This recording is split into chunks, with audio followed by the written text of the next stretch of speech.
Hi there, Nurse Mo here, and I'm so glad that you're joining me on this video today because this subject comes up a lot, and it honestly is one of the biggest ways that nursing students hold themselves back. So, we're going to be talking today about imposter syndrome, which maybe you've heard of by now, maybe you've never heard of it, but it does apply to you.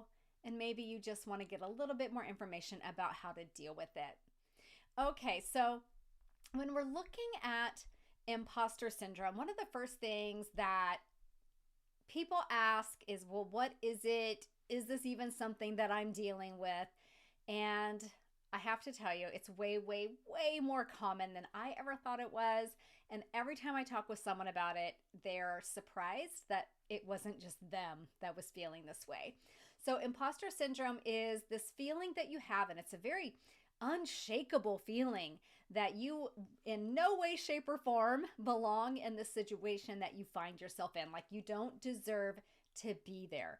So if you've ever thought to yourself, like, I don't belong here, or everyone else is smarter than me, or you're even thinking ahead, like, well, everyone in nursing school is going to be so much smarter than me, or they're going to find out that I have no idea what I'm doing. They're going to find out that I don't belong here. Maybe, just maybe, you have a little bit of imposter syndrome because those are the key thought processes that somebody with imposter syndrome goes through.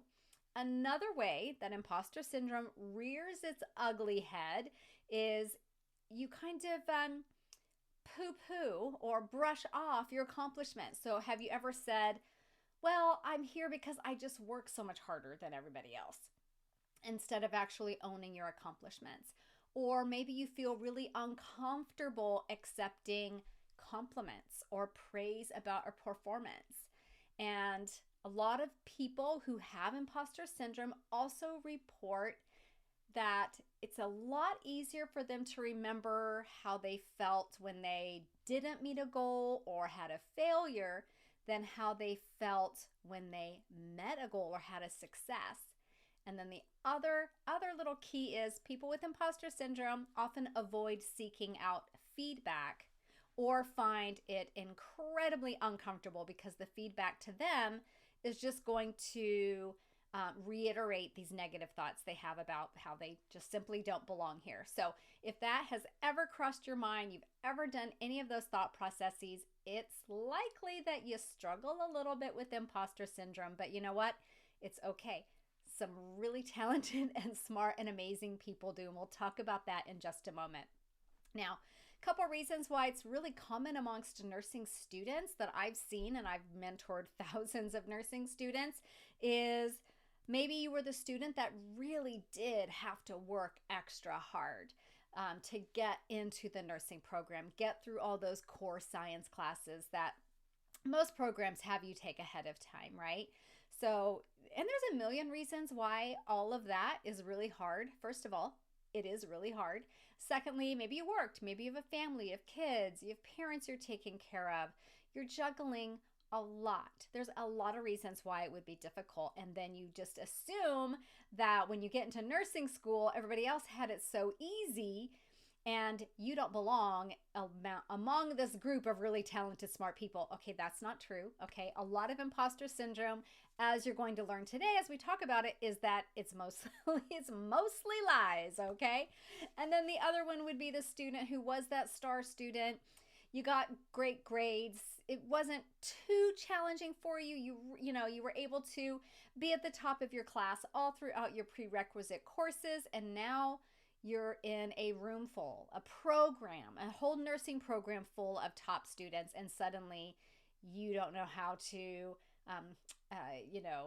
come to terms with that. So you feel like, well, shoot, I don't belong here. Everybody else is clearly so much more talented and smarter than me, because now when you were the star, now you're just average. So that's a really big shock. So those are a couple of different reasons why it's really common amongst nursing students. And nursing students are in general really high achievers, and imposter syndrome does tend to affect high achievers more than the underachievers. So The first thing I'm going to tell you about imposter syndrome, if you've ever had any of these doubts or thoughts, is again, it's lies, okay? It has no basis in reality at all. It's a skewed perception. It's a story that you're telling yourself, and we're going to try to tell a different story, okay?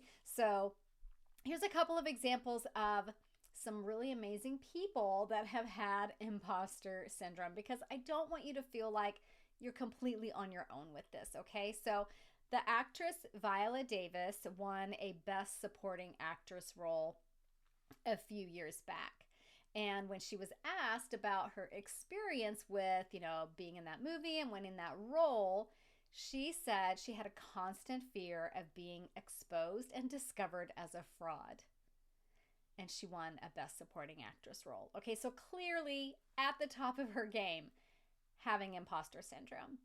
And then a very famous person who has written a lot of great books says this: I have written 11 books, but each time I think, uh-oh, they're going to find out now. I've run a game on everybody and they're going to find me out. And guess who said that? That was Maya Angelou, that famous poet and author Maya Angelou. So if those two people can think that they're going to get found out for being frauds, then it's perfectly okay for us to think that too. But let's accept that it is a big web of lies and has no basis in reality, okay? All right, and then a really interesting way that I saw this framed for nursing students specifically was a story that I read about a clinical nurse specialist conference, clinical nurse specialist student conference. Of course, high achieving students in this conference. And the subject of imposter syndrome came up, and the speaker explained what it was, explained, these are the thought processes that people have, and asked people to raise their hand if they had ever felt this way. And what happened was most people in the room described themselves as feeling along the lines of the imposter syndrome. And the consensus was things like, I didn't know what that was called, so now I have a name for it, which is great, because sometimes when you have a name for something, it starts to give you a little more power over it. So that's really empowering, just to know that this feeling that you have actually is a thing. And the other thing that came up in it was that everybody that was there having this experience thought it was just them. And then they realized this was actually more of a shared experience, and that there was some relief in knowing that it wasn't just them. Other people are dealing with this too. I know what to call it, and now we can get past it. So you can change your perception and how you deal with imposter syndrome. I'm not saying those feelings are just going to go away, but you can recognize them for what they are and move past them. And again, what are they? Bunch of lies. Okay, so why is it important to even address this? Could you just muddle through nursing school listening to this voice in your head that tells you you don't belong there and you're going to get found out and everybody else is smarter than you? You could, but it actually causes a ton of stress and it holds you back. So as an imposter, okay, so that's what we call ourselves. I have imposter syndrome. I've learned to kind of deal with it, but as that imposter, right, you feel like you're always just kind of one step ahead of getting found out by whoever, right? And that's really, really stressful.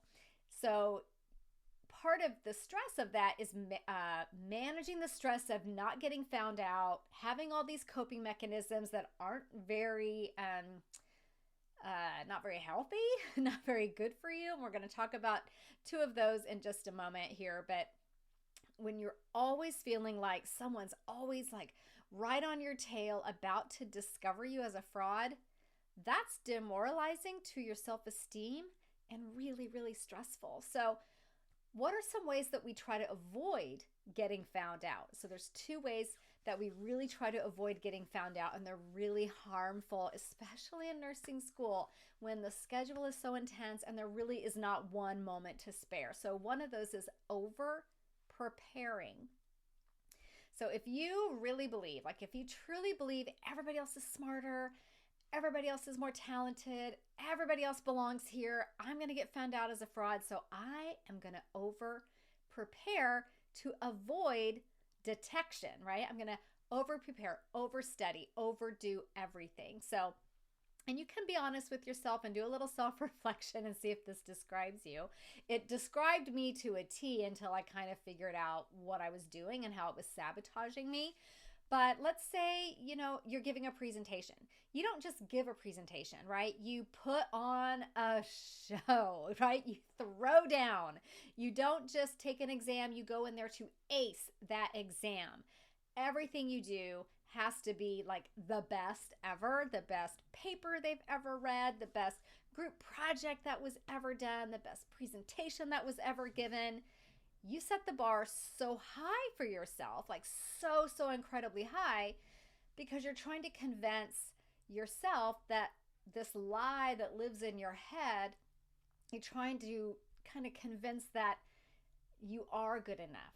And you're trying to convince yourself that you are going to stay ahead of this fear of getting found out, right? And that's imposter syndrome. And that is one way it sabotages you, because over preparing in that way wastes so much precious time, and it's really stressful. If you've always set the bar that high for yourself, it's a really unrealistic expectations to have, especially in a program like nursing school where there's something every week that you have to do, maybe even multiple times a week. Can you always be pushing at that level all the time? It's really stressful, and it can lead to burnout. Okay, so we don't want that. Now, I'm not saying don't do a good job, don't study, don't prepare, don't do a thorough presentation or write a thorough paper. But if you're staying up, until 2 a.m. to find like the perfect image for your presentation, or you've tried 18 different fonts for your presentation to find the perfect one, okay? You're overdoing it. You're over preparing, okay?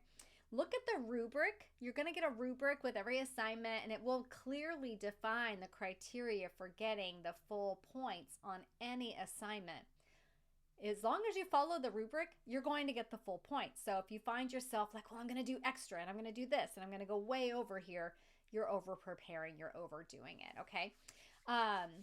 Now, if you're reviewing for a test, let's say you're studying for an exam and you are reviewing information that you already know, like let's say you're studying for something and you're not having light bulb moments. You're not having, oh, I didn't know that, or oh, I need to review that.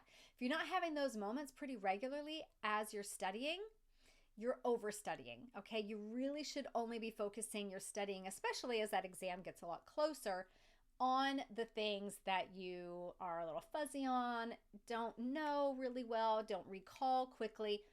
Focusing your attention there, that's perfect. But if you're reviewing things you already know that are in your long-term memory that are easy for you to recall, you're overstudying and wasting time. And what happens when we waste time? We lead to burnout. Okay, so we definitely don't want that. Now, another way that we kind of manage imposter syndrome is in an unhealthy way is procrastination. This is a huge recipe for disaster in nursing school. So imposters procrastinate because it's going to delay that situation of getting found out. Okay? And it's going to give you a really convenient excuse if you don't meet your goal or if you fail. So when you procrastinate, you've got this kind of preemptive excuse for producing lower quality work. So this is kind of the opposite of that over preparing. This is procrastinating, throwing something together at the last minute, but I've got an excuse for why I got a C on that paper because I did it the night before. It's not because I don't belong here, right? It's because I threw it together at the last minute. It's not because I'm not a good student. That's a protective mechanism that imposters will do, kind of a built-in way to say, I'm not going to believe any of this and I'm not going to get found out because it's not because I'm an imposter, it's because I just did it at the last minute. And then let's say you worked really hard on a paper and you got a C or like a 78%. That would crush your self-esteem and that would reinforce that imposter syndrome. So by procrastinating, we try to protect ourselves from that. We try to have a reason for that lower grade. Now, here's the real tricky part with that though. Let's say you managed to get a B on that paper that you threw together at the last minute. Now, as an imposter, you don't really truly believe that you're capable of getting a B on a paper that you threw together at the last minute. Maybe you are. Maybe you're a gifted writer and you really are really good at that, but you don't believe it because you are an imposter. If you threw that paper together at 2 a.m. and didn't even proofread it, got that score, you'd think that maybe you'd be like, oh, wow, maybe I am a great writer. But no, as an imposter, this actually perpetuates the imposter syndrome because you think that people just aren't picking up on the fact that you're winging it. They just haven't found you out yet. Okay, so there's really no way of getting away from this. It's called the no talent police. No matter what you do, the no talent police are always on your tail, always just about to find you out no matter what. So imposter syndrome, 100% can lead to burnout, leading to overstudying, overpreparing, procrastination, all those things that just add a ton of stress and lead you down that path. It's also going to hold you back from taking risks and seeking out new challenges. So the imposter is going to look at a risk or a challenge. Like, let's say your professor says, I need someone to volunteer to run the sim lab for the first semester students. And that sounds really cool to you, but it's a challenge, right? And it's a risk because let's say you did that and you got found out as an imposter. That would be devastating, right?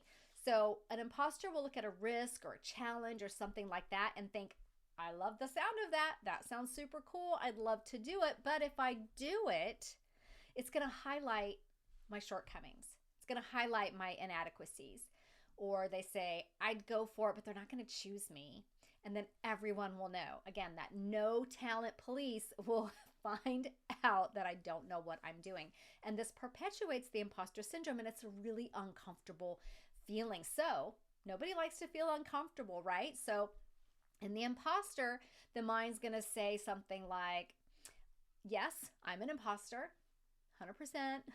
I'm looking around. Does anybody know it yet? They haven't spotted me yet. Okay, I'm safe for right now. If I keep laying low and staying under the radar, no one's ever going to find out my secret and I can hang on a bit longer without being discovered. I have 100% done this exact same thing. So in general, people with imposter syndrome avoid taking chances because, you believe you're not capable, or you believe that if you do take the chance and you fail, then you're going to get found out. And that's a really uncomfortable feeling. So it's perpetuating the imposter syndrome, perpetuating that vicious cycle of lies. Okay.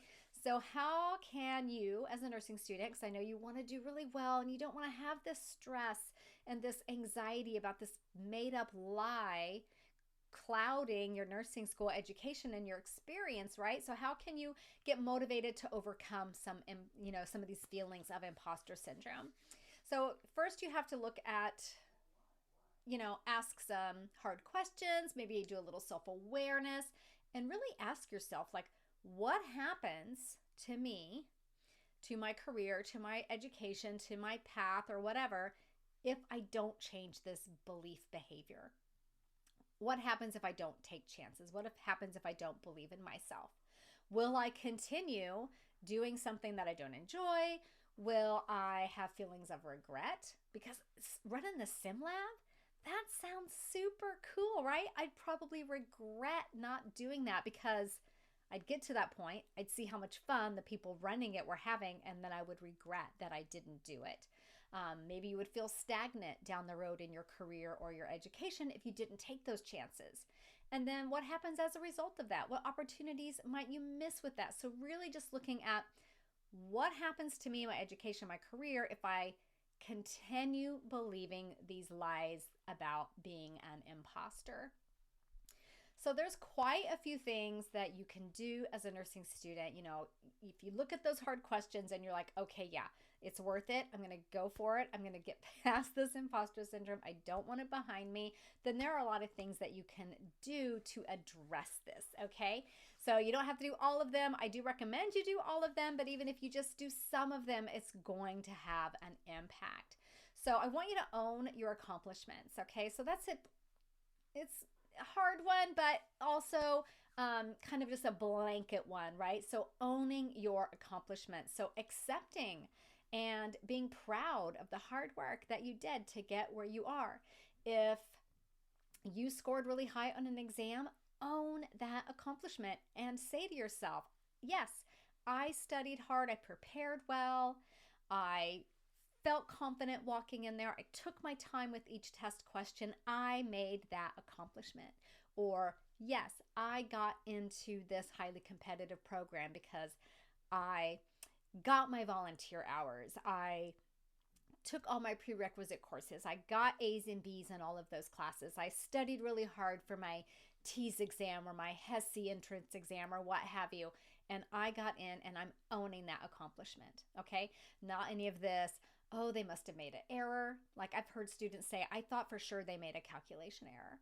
Or everybody here's smarter than me and everyone's going to find out that I don't belong here. You're going to try to stop saying that and start owning your accomplishments, okay? So that's one. And then the second one, stop comparing yourself to other students, okay? And assuming that they are having a really easy time with things. Chances are they have a little imposter syndrome as well, or have struggled in at least some area of their education, their life to get to this point. Okay, so just stop comparing to other students. Some students can make things look easy. They just have a outward confidence that makes things appear easy, but maybe on the inside they're really struggling. Okay, so stop the comparisons. And then number 3, this is a big one. Try to stop apologizing when you don't know an answer. Okay, yes, you're super bright. All nursing students are such bright people. And you're used to knowing the answers. And then you get into nursing school and suddenly you don't know all the answers. You might know very few answers, especially in the very beginning. Don't apologize for that. You are learning. You're in the process of learning. Okay? So it's a journey. It's a process. And it's absolutely okay to not know everything. And to think that you should, especially when you're new, is so unrealistic. I've been a nurse for 10-ish years. I 100% know that I don't know everything. And when someone asks me a question, a patient, another nurse, whoever, I am quick to say, I don't know that off the top of my head, but I'll go find that answer and get right back to you. That is 100% a perfect answer, okay? So it's okay to not know the answer. And then number 4 is stop looking at failures as reiterations or confirmations of your imposter syndrome. Try to switch that and look at them as learning opportunities. Okay, a failure does not mean you don't belong here, does not mean you're a bad nurse or a bad student. It just means you've got an opportunity to learn, and it's often the most valuable learning you can get. I don't know about you, but if you ever do something the wrong way the first time, you do it so good the second time, right? And you probably never make that same mistake again. So I learn really well from mistakes. Hopefully your mistakes don't harm anyone. Hopefully they are harmless mistakes. Maybe they're mistakes you make on an exam or in a simulation or in the lab. That's fine. That's a safe environment to fail in. Learn from that experience, move forward, do it right for real when you're doing it with an actual person. Number 5 is accept feedback with grace. Okay, I mentioned this briefly a moment ago. So there's 2 kinds of feedback, constructive feedback, and then there's complimentary feedback. And people with imposter syndrome have trouble with both kinds. So if someone's giving you feedback, accept it with grace. Thank you. Either way, right? If it's constructive or complimentary, thank you. You could take it a step further. Thank you. Coming from you, that feedback is really valuable for me. Is there anything else that you suggest I could do to improve my performance? Like, how much could you learn from that experience by doing that, right? So that would be number 5. And then number 6 is stop automatically assuming that other people are right and that you are wrong. This one is probably the one that I'm most guilty of. So let's say you're in lab and your instructor is having you do a dressing change or start an IV on a mannequin arm or something like that. And you feel pretty confident that you know how to do it, but then somebody comes in and they have a different opinion. It's so easy to just negate everything that you know and assume that they must know more than you, right?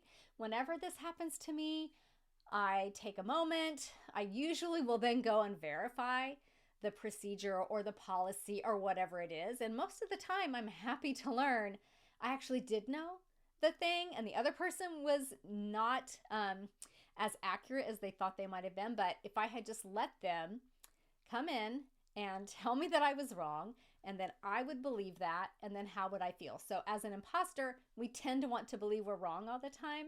So stopping that behavior, stopping that habit is key. And then we want to change the way that we talk to ourselves. So when you speak negatively to yourself, your brain is set up to believe those things, right?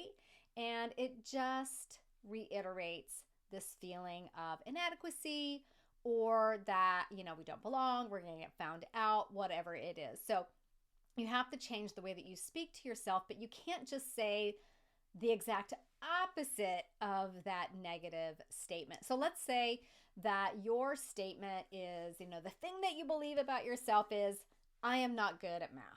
So everybody else here is great at math. I'm going to fail my math exam and I'm going to get kicked out of the program because I'm not good at math. Okay. If you say that to yourself over and over and over again, guess what is going to happen?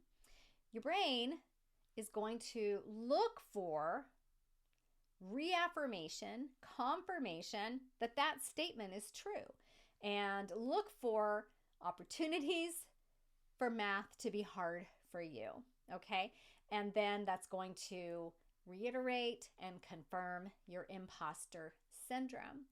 But you can't just flip that and say, I'm great at math, I love it, I'm great at it, I am the best at math in this whole class and I'm going to get 100% on my exams.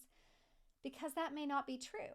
And you can't just say something and think that your brain is going to believe it, right? So what I advise students to do is take your negative statement that you say to yourself that you believe, like, I'm bad at math, everybody else is better, I'm going to fail this math exam, and turn it into an actual true statement, something you can believe. And maybe that statement is something like, I'm open to learning how to do medication math. And I'm practicing every day and I'm getting some of these right and I'm feeling more confident the more I practice. Now that is a statement that could 100% be true, and it feels 100 times better than that negative statement of just, oh, I'm bad at math and I'm going to fail. So working on that is absolutely key and really helps to kind of take away the power from that imposter syndrome, okay?